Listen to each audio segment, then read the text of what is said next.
laban namin ay laban nyo, laban para sa mga minamahal na kababayan ko.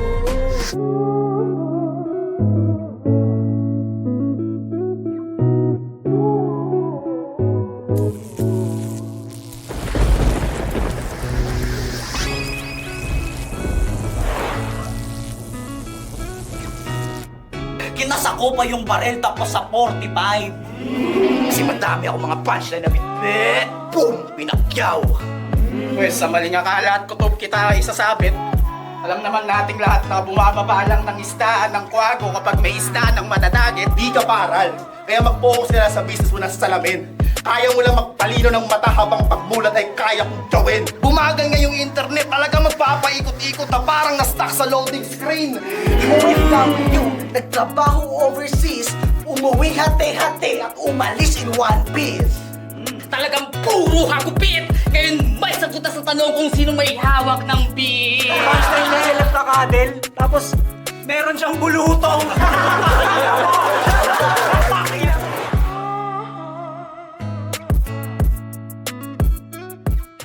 Yo. Pangawil Genesis, dito pa rin sa multipurpose building sa Tumana. Pangawil Magingay! Shoutout nga pala sa AFKP, Aegis the Light, tsaka sa Pamalakayan, dito sila. Sa aking kanan, galing pang Cavite, Magingay para kay DNT. Round 2. Fight! TNT, shoutout sa Pangayan, Wagaguhan, tsaka kay Kidstar 88. Yeah, shoutout din sa Kwagaguan. Sa aking kaluwa, galing pang Mila, Pulo, Magingay para kay Mito. Sistemang madayay, walang patas na laban na direktang nagnakaw sa kabanlang ng bayan. Epidemyang nakawa na ideya ng gahaman. Ang alam lamang ay manglamang sa mga walang alam. Dito, shoutout sa tropa ko dyan sa Escaped, sa Mila Pictures, tsaka sa Pulo. Nalo ng coin toss si DNT, pinili niyang mauna si Mito. Unang banat para kay Mito. Yo! Yo! Yo! Tayo muna. Malinaw? Yeah, malinaw. Yo! Pagkatapos ko kay Limbo, buhay niya na meligro. Binaon ko dito mismo at marami naging testigo. Kaya di uubra yung banig mong estilo sa malablak na itong perwisyo. Ang dadanasin ni Dante mismo, impyerno mismo. Pero bago lahat, shoutout muna sa mga tanga-organizer ng ligan to. Minsan na nga lang mag-upload ang bata, tapos may mga video pang naglaho. Kaya ikaw, gago! Malaki mong panganib ng kinagat mo yung pain dahil pagkatapos itong patayan ay mawawala ka lang din parang YouTube account ng pangawil. Kaya ang pangawil game. Itong naliligaw na walang kompas ay sure uuwing olas. Kasi no match. Sa gigil kong daig pa tapos sa pustahan. Kaya sa gigil ko sa pustahan, sabay chokes lang ng dahan-dahang parang naka-slow dance. Masihigpit na para mas romance. Panakot sa iyong ulo gamit stone axe. Di titigilang didiil hanggang mamatay na wala sa oras. At sakto, nasa lugar ka ng bagsakan ng mga nasalvage, kaya todas ka sa batang nabotas. Kaya Mr. Dantayang Silicero, walang ambag at pilngero, isang matabang mangmang na pindeho, alam lamang ay puro kabaklaan na ibento. Puro parata ang disenyo ng estilo. Sinabihan mo ng bakla si J-Shit, si Meruem at Babe. At alam nyo ba kapag wala nang masabi si Dante, ayun lamang bukod tanging mo pang atake. Walang katangi-tanging katangian pang bihira. Puro chismis na lang mga balad dalahira. Kaya paano? Ako bibilib sa mga tunay, sa mga tulad mong walang husat galing. Kung may crowd reaction ka lang naman pag pinipintasan mo yung kalaban mo ng bading, kaya anong dating? Nakapag-aral tayo sa kanyang mga barang na sambit. Dante, tinuturo mo sa iba yung mga bagay na gusto mo maging pero di mo lang maamin. Diba? Tinigasan ka kay J-Sheet. Naglaway kay Babe. Nakipagtitigan sa suso ni Meruem itong si Lodi. Dante, hindi ako mapangalin na dito ko masabi. Tang-ina, kamukha mo sa Hunter Hunter ay si Melody! Kaya ito, kung nakaligtas pa sa chimera nitong bogling na oldie, pues ibay mo kasi masyado akong OP. Tila LeBron James versus Kobe. After mo mapayasyo na mag-isolate ka parang may COVID. Punch after punch, walang pake kahit mag-OT. Kahit mag-all-in pa yung homie nito. Kahit mag-all-in pa ang homie nitong probi, lagay mo sa akin ay gory. I pinky swear! Ito yung dark side ng kwento ng Toy Story. Isang malambot na teddy bear na walang kalaban-laban na pinagsusuntok ng batang Tommy. Sorry hindi ko na malayan. Nakikabunga mo na si Never Pito. After ba naman makatanggap ng panyastig ko na sobrang solido? Kaya ano Dante? Dinadarag at dinudurog na kita, tapos wala ka pa rin kibo. Well, gano'n naman talaga, di ba? Walang imik yung mga naamoy na pamintang pino. Kasi, hindi ka paral. Kaya mag-focus ka na sa business mo ng salamin. Kaya mo lang magpalino ng mata habang pagmulat ay kaya kong gawin. Kaya maiti yung masasapin nitong estudyanteng bullshit. Literal kong pipisilin niyang pupil. At aminado, mas mainit pa ako sa susunod na landmine. Kaya umanap pa ng kakapitan. Tutunawin kayo para daw mo mas mabago pa sa dalampasigan. Isang taga-kapitan, dating taga-Caloocan. Boy, nasa lugar kita ngayon kayo, wala kang aasahang malapitan. At sakto, kahit ang gera na sa Iran, ikaw mismo ang nasa Iran. Tayo. Maraming sinabi no? Time. Time nga. Time. Ikaw na ulit. Oo nga. Sure nga? Okay. Yo. Ano ba? Freestyle ba ako? Ano lang? Para sa akin, sulat ka. Hello, sige. Salamat sa pagpunta. Para sulit na lang yung bente nyo, sige, spit ko na lang to. Alam nyo ba ang meaning ng DNT ayon kay Dante? Dumudurog ng tae. Dumudurog ng tae? Ang baho ng trip mo, grabe. Alam mo ba na narinig dyan ng mga anti-Christ na wala nang pasabi-sabi na umpisa agad sila sa pare? Kaya wala akong masabi sa mga barang mo ibang klase. Gantong klase yung mag-isip ng utak yung mga wala naman parang garahe na bakante. At may nabalitaan pa ako, grabe. Na puro kopya ka lang doon dati. Kaso, dalawa lang tayo estudyante tapos si Badang paraw yung kaklase. Ako yung malarambo kung umatake. Tatantatin ko kung sino kabakbakan. Kaya itong dumudurog ng tayo, kakalagkarin ko pagkatapos yung tapak-tapakan. Kasi ba naman, wag magkatid ng mensahe itong KSP. Panay-starter at nag-choke na nga, di ba? Putang ina mo no? Panay-starter at kabado na parang bagong PSG na biglang kinausap ng PNP. Kaya DNT, lagay mo sa akin 50-50 kung late ka pa rin mag-register ng mga linya. Loaded ng TNT, mga tagtag, mga bit-bit ng dinamita. Kaya magtago ka ng DNT para TNT walang visa. Kahit mag-DNT ka pa sa sabog yung notik mo kasi may pakpak ang balita. Mas malinaw pa sa HD ng PNG. Na madali lang minanikang pabida sa amin liga. Misto na lang ako naging JNT pagkatapos ng balagbakin sa delivery kong pinakita. Kasi sa sobrang tindi ng libog mo, kahit hindi ka patuloy, nagsasalsal kapag nakakita ka ng binting maputi. Kaya sa mga tropa po ni dati dyan, pag-ingatan po ang inyong mga anak. Baka kunwari, bless lang kay Tito, tapos pag nawakan nyo kami, biglang magiging Tito Badang. Kasi ba naman, wag mga banatan, maging-Tito jokes tapos puro lang kamanyakan. Ganap na ganap ang kalaswaan sa balagbagan. Dati, walang talas ang tinatalastas mo sa talastasan, kaya pala walang AE sa pangalan, kasi mas strict mo lang gampanan. Mga barat mo, wala sa tiyempo. Mga linyang walang metro, pero gets nyo yung konteksto, para rin sa Metro Manila kasi yung estilo mo nakikita ko parang poster lang ng Poso Negro.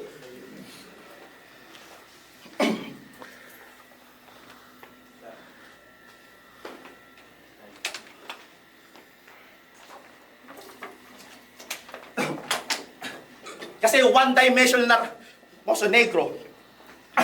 Pero kasi ang Poso Negro. Pero wag muna, palakpakan muna natin yan. Sorry pasensya na. Lakwas naman conditioning no? Di respect na ako doon mo no? Nagkakuli ako, di na kaya ko sa'yo Pero yun nga, palakpakan natin si Dante. Nagka-try naman niya magpaka-technical. Alam niyo ba, nag-wordplay yan ng kanyang pangalan? I'm done! Talian niyo na to! I'm done? Talian niyo na to? I'm done? Talian niyo to? Uy, bano! Kapag narinig ka ng mga taga-motus, alam mo na sasabihin nila doon, tangina ni Dante, sobra ako kang puta. Mukha siyang long hair na marble. Yan kasi, one-dimensional na rapper na hindi mabisa sa napilis ang data, hindi kaya magpaka-technical, kaya napili lang magpatawa.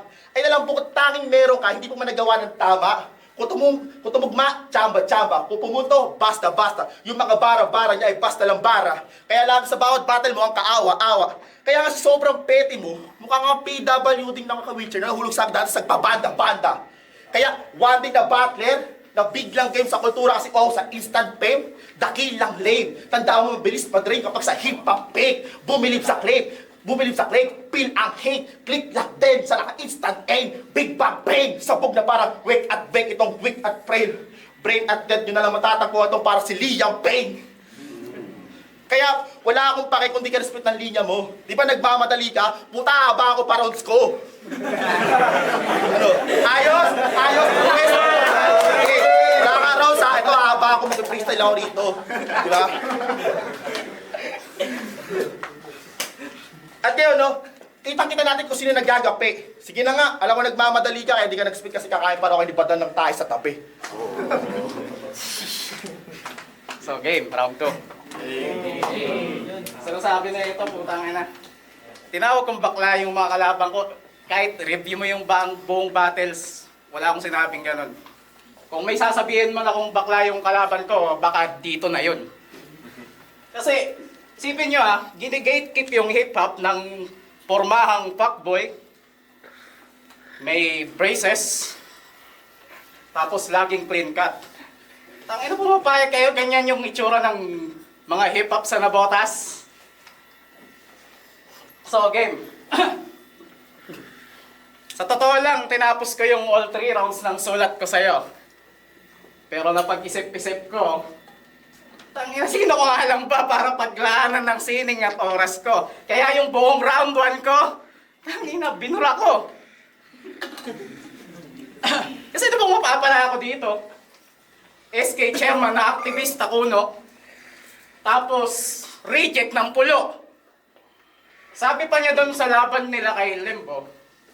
Laban niya kay Limbo. Di ka nakikinig kay Talib Kweli. Di ka tunay na hip-hop. Tanginan to. Talib Kweli, yung tanga at ang bobo lang yung pinupunto. Wala sa musikang pinakikinggan yan, mito. Tunay na hip-hop, wala sa likuran yung bimpo. Sino nga ba to si Tommy pag in-examine? Aninong walang anyo, naku po, bigatin. Pagbabago ang angad at kanyang panalangin, mamatay mga kurap at mga suliranin. Naks, ang giting. Pero ba't di mo aminin yung hukag mong sining, lumalabas lang pag may trending na hearing. Pag delikado, ay pag trending aktibo, pag delikado, tahimik, yung aktivismo, revolusyon, hindi yan racket. Hindi yung nagagalit ka lang hindi yung pag may uso ka lang nagagalit. So, anong kinaiba mo sa mga politikong nawilit bumoses, sabay sisi sa dungis, rebelde ang turing, sa padere gumuhit, sabay magnanakaw sa sining, daan-daan yung kinupit, tangina, mito, traidor ka sa sarili mong uri.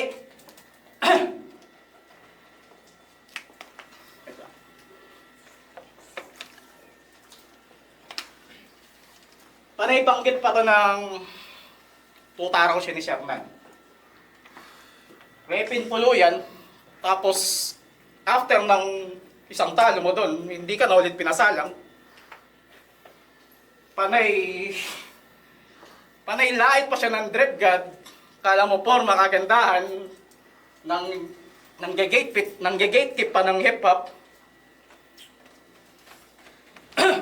Kala mo porma kagandahan, nang gatekeep ka ng hip-hop. Ulma ang balakid ka nga gago, mas pinabonding mo nga lang.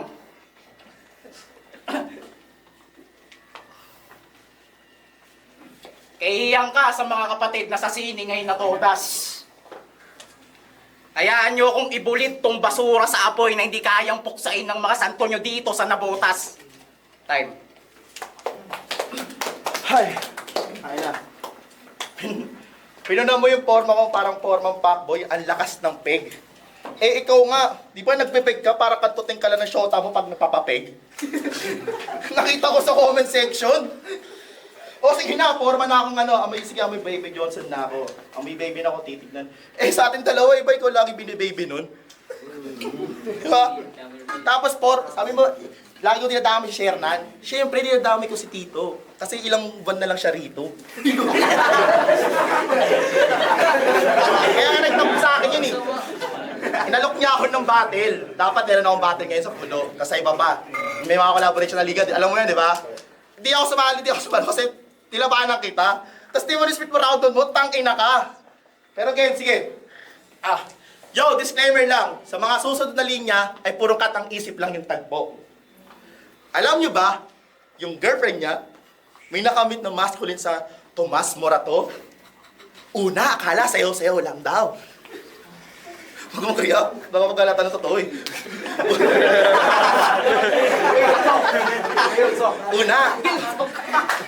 Una, akala sayo-sayo lang. Kaso, bakit nagkulungin dalawa ng 15 minutes sa banyo? At alam nyo kung anong katang-isip doon? Naniwala siya na walang nangyaring kahit ano. Uy, Dante! Alam mo ba yung average time ay 5 minutes para labasan ang sperm sa isang intercourse? So, it means 3 beses na kinantot yung girlfriend mo na gumagambala sa iyong inner thought. Pero wag! Nagmahal lang naman si Dante. Kaya mas pinaniwalaan niya kasi nawalingan ng kanyang kakopol. Pero dati, nung sinabi mo yun, parang mas sinabi mo lang na naniwala ka na walang nangyari nakawas sa blood control. Pero, wag, kayo magalit kay ate, no? Shoutout sa ate. Naomi, di pa alam mo, di ba? Inista ko yan. Pero wag kayo magalit kay ate, ha? Dahil siya lang biktima dito. Kasi meron tayong biggest reveal na pagtanto. Si Mr. Silencero, sa kabila ng pagiging softboy at mamo, isa palang akusado sa pagiging abusado. Si mismo si Naomi din nagsabi kung gano'n ko walang yato. Di ba lagi siyang bugbog sarado pag di aprobado request ng apurado na makatot yung tao? Walang pake kahit yung puke sobrang baho, basta makas na lang yung tao na parang ingit na aso. At alam mo, hayop ka dito metaphor gago. Sobrang lala mo, sobrang tarantado dito tao, pinagmamalaki niya sa harap ng urado yung 6 billion nila itong gago. Diba? Check nyo. Laban niya kay Meruam, 8 minutes and 22 seconds. Check nyo na lang sa YouTube. Dante, tinanggalan mo ng dangal yung tao dahil desperado kang manalo. Kung nagagawa mo sa maraming tao na parang walang bago, edi tiyak kami rito na mas lagay niya delikado kapag naroon kayo sa likod ng pintuan na puno ng kandado. Kasi panggap na mabait, parang kandidato. Dapat sa'yo sibakin parang bato lang sa Senado. Pero wala eh. Palibhasa, same kayo ng childhood memory kaya sa kanya ka namimihasa. Madaling naging close sa isa't isa kasi parehong ginahasa. Woo! Parehong ginahasa. Sheesh! Grabing pagka-soulmate, walang ya. Parehong victim pa ng rape, walang ya. Kaya nga diba, suportado mo siya sa pagiging sex worker. Sa financial responsibility nyo, siya ang nag-take over. Pero sex work is not a real work, kaya sigaw ng mga legit worker. Eto, naturin niya mga aktivista, pero isa rin palang kupal na exploiter. Diba? Imbes na itaas mo ang tas ng kanyang buhay itong poster, ginawa mo, mas lalo mo siyang binaba kung parang ano ginawa mo sa ating poster. O, ano yung inside joke yun, diba? Dapat tayo may nipit eh. Nakikos kayo, pakalawa tuloy tayo eh. Kinakapitalize niya yung trauma ng tao, parang yung sakit di makalimutan. Alam mo kasi na iiwan kanya balang araw pag nasa maayos na siyang katinuan. Kaya nga di ba, nung nakulong sa banyo, nag-wild yung puta. Tandaan mo, umaharap yung daga kapag walang bantay na pusa. Kaya ang tugon ng bulong, ng tulong bulon ng panay bulon, ay suksok sa tuktok ng urong sulong hanggang pugon. Ang tugtog ng puhon ay pugot ulong ng mata ang bulok, ay umugo sa bugbog kaya durog-durog na lamang sa bungon. Kaya ayon ba? Nandito sino ba? Si Russell na weirdo, si Alfred na bayaw mo, si Jeremy na grabe pati at yung mga kaibigan mong kawangis.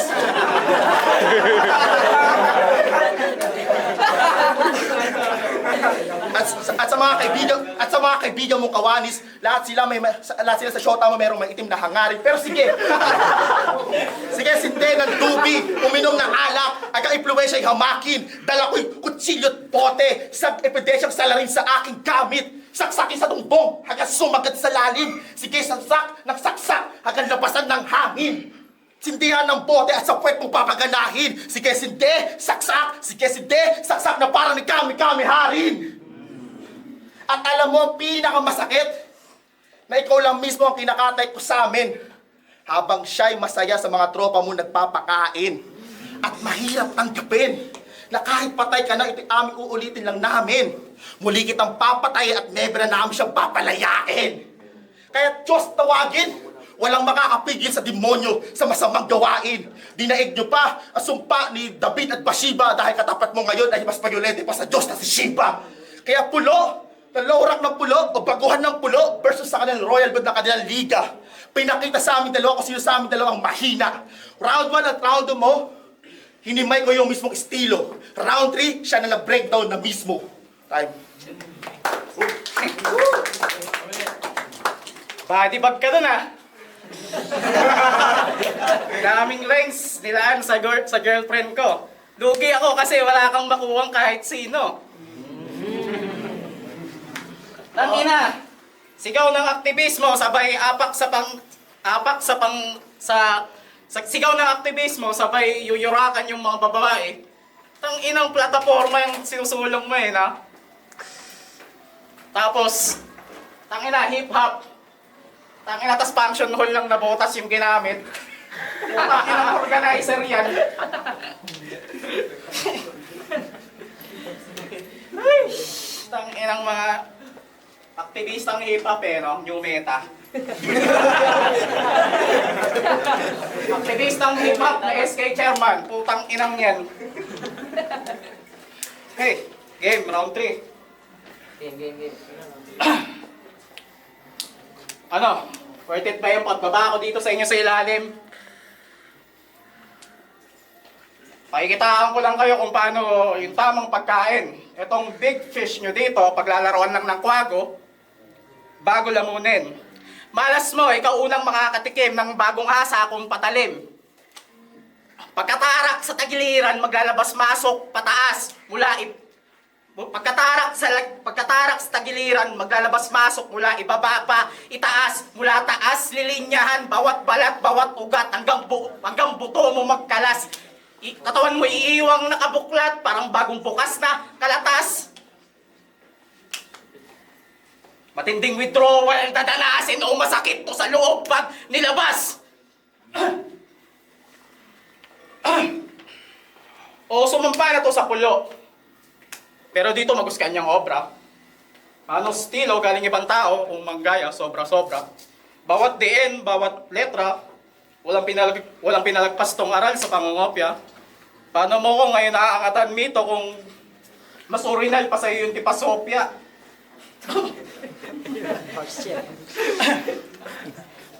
Wala kaming respeto sa feeling rapper na puro kopya lang alam. Sa lahat ng aspeto ng sining mito, hindi mo ko kayang angatan. Maliit na bato ka lang sa kagaya kung matagal nang nagsisimento ng daan. Ambag ba yung gusto mo? Sige tayo ay magbilangan. 2015 pa lang, marami na akong naambagan.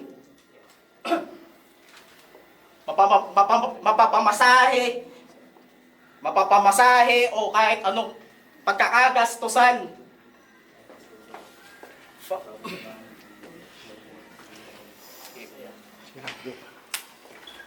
Rap skills, flow, multi. Lahat yun, wala ka.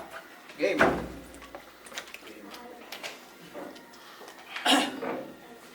Maligalig, parang nag-acid, ang sigasig, dumusta. Kada tabig mo at dasig sa paglawig, ubos na. Kada tabig mo at dasig sa paglawig, ubos na. Saang panig mo hinamig sa kamalig ang duka. Puro kabig sa karatig mong sangkaig santo ka. Mabalasik sa talaib, mapanganib ang kutsa. Pagkasanib sa kaanib nitong adik maluba. Nanlimahid at napatid na sa pawid ang mukha. Tas pinahid sa gilagid pakaganid dumura. Amoy pawis na napanis. Tong kawangis, tong kanda. Talagang labis, kumilatis, kung yung nais, matuwa. Fuck. Amoy pawis na napanis, tong kawangis, nung kanda. Talagang labis, kumilatis, kung yung nais, matuwa. Kada pares ng pagtangis ay paghapis at luksa. Iahagis ka sa batis, sa paghagis, lubog ka. Laking pasakit mo sa budget. Yung lait, ganun pa. Tapos lapit, panang lapit. Ano bakit? Diyos ka ba? Kung pagsapit mo sa dapit, hapon pangit ang tula. Ika'y isasabit ko sa karit, gamit-gamit ko tugma.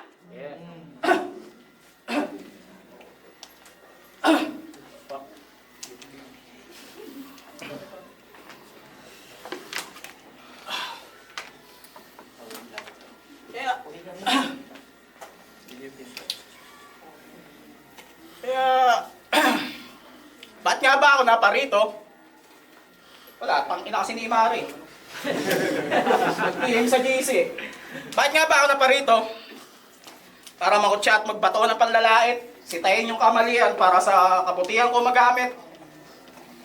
Pues sa maling akala at kutob kita isasabit. Alam naman nating lahat na bumababa lang ng isdaan ng kwago kapag may isdaan ng madadagit. Time.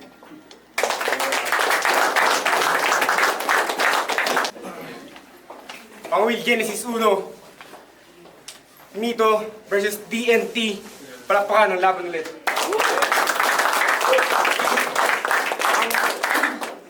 Ang boto ng hurado, 5-0 para kay Mito.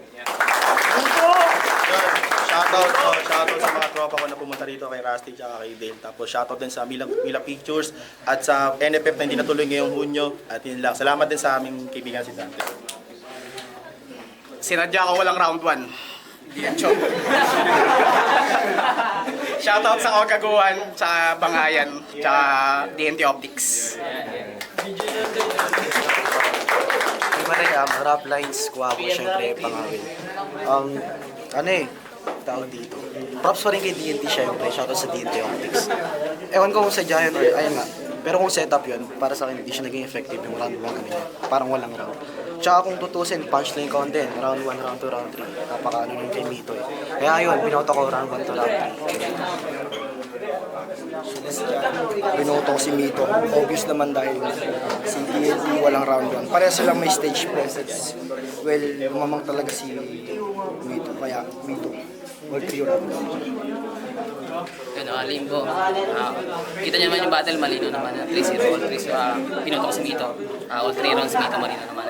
Props kay DNT, no? Maraming salamat sa kwago. Yo, gato, binoto ko ng buong round si Mito kasi kompleto yung rounds niya. Although may stutter, pero kompleto yung rounds niya. Tsaka magaling din naman, may nilalaman yung mga binigay ni DNT kaso nga lang hindi siya makuha ng round. Kaya yun, 3-0. Yo, binoto ko 3 rounds Mito. Kasi mas maganda yung mas malakas yung labanan niya. Malakas din naman si DNT kaso parang pinapakita nila hindi siya enough na naghanda. Malaki, pareha sila nag-stumble pero malaki yung nag-stumble ni DNT. So, 3 rounds, binoto ko.